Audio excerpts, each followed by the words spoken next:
بسم اللہ الرحمن الرحیم۔ شروع اللہ کے نام سے جو بڑا مہربان اور نہایت رحم والا ہے۔ دوستو، آج ہم آپ کو قوم عاد کے بارے میں بتائیں گے۔ قوم عاد ایک ایسی قوم تھی جو بڑے طاقتور تھے۔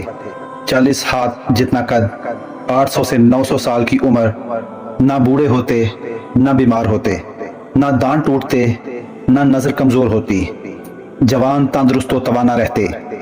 بس انہیں صرف موت آتی تھی اور کچھ نہیں ہوتا تھا، صرف موت آتی تھی۔ ان کی طرف اللہ تعالیٰ نے حضرت ہود علیہ السلام کو بھیجا۔ انہوں نے ایک اللہ کی دعوت دی، اللہ کی پکڑ سے ڈرایا، مگر وہ بولے، اے ہود، ہمارے خداؤں نے تیری عقل خراب کر دی ہے، جا جا اپنے نفل پڑھ، ہمیں نہ ڈرا، ہمیں نہ ٹوک، تیرے کہنے پہ کیا ہم اپنے باپ دادا کا چال چلن چھوڑ دیں؟ عقل خراب ہو گئی ہے تیری، جا جا اپنا کام کر۔ آیا بڑا نیک چلن کا حاجی نمازی، تیرے کہنے پر چلیں تو ہم تو بھوکے مر جائیں۔ انہوں نے شرک، ظلم اور گناہوں کے طوفان سے اللہ کو للکارا، تکبر اور غرور میں بدمست بولے۔ قوم عاد کے حوالے سے اللہ تعالیٰ نے قرآن مجید میں فرمایا، اب قوم عاد نے تو بے وجہ زمین میں سرکشی شروع کر دی اور کہنے لگے، ہم سے زور آور کون ہے؟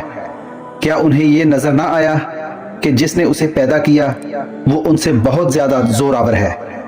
وہ آخر تک ہماری آیتوں کا انکار کرتے رہے۔ قوم عاد کہتی، کوئی ہے ہم سے زیادہ طاقتور تو لاؤ نا، ہمیں کس سے ڈراتے ہو؟ اللہ نے قحط بھیجا، بھوک لگی، سارا غلہ کھا گئے، مال مویشی کھا گئے، حرام پر آ گئے، چوہے بلی کتے کھا گئے، سانپ کھا گئے، درخت گرا کر اس کے پتے کھا گئے، بھوک نہ مٹی، نہ بارش ہوتی، نہ قطرہ گرا، نہ غلہ اگا۔ پھر تنگ آ کر اپنا ایک وفد بیت اللہ بھیجا۔ ان کا دستور تھا، جب مصیبت آتی تو اوپر والے کو پکار اٹھتے، جب دور ہو جاتی تو اپنے بتوں کو پوجنے لگتے۔ بیت اللہ وفد گیا اور کہا کہ ہمارے لیے اللہ سے دعا کرو کہ بارش برسائے۔ اللہ نے 3 بادل پیش کیے، کالا، سفید، سرخ۔ اللہ تعالیٰ نے فرمایا، ان میں سے ایک کا انتخاب کرو۔ انہوں نے آپس میں مشورہ کیا کہ سرخ میں تو ہوا ہوتی ہے، سفید خالی ہوتا ہے، کالے میں پانی ہوتا ہے، کالا مانگو۔ اللہ تعالیٰ نے کہا، واپس پہنچو، بادل بھیجتا ہوں۔ وہ خوشی خوشی واپس آئے۔ سب لوگ ایک میدان میں جمع ہوئے، بادل آیا، وہ ناچنے لگے کہ اب بارش ہوگی، قحط مٹے گا، کھانے کو ملے گا۔ کیا پتا تھا کہ وہ بارش نہیں، اللہ کا عذاب ہے، جو تم ہود سے کہتے تھے کہ لے آ، جس سے ہم کو ڈراتا ہے۔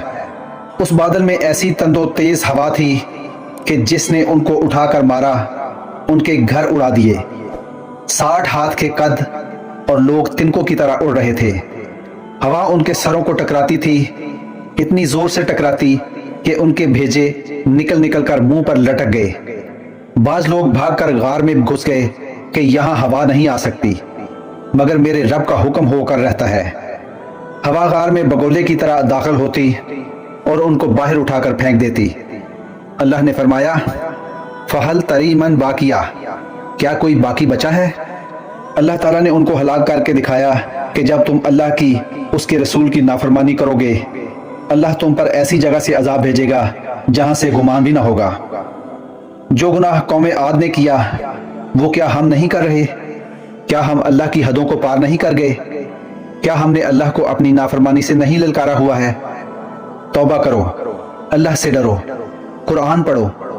جن گناہوں کو ہم معمولی سمجھتے ہیں، اللہ نے ان گناہوں پر پوری قوم زمین بوس کر دی ہیں۔ دوستو، ویڈیو اچھی لگی ہو تو چینل کو سبسکرائب ضرور کیجیے گا۔ اللہ تعالیٰ آپ کا حامی و ناصر ہو۔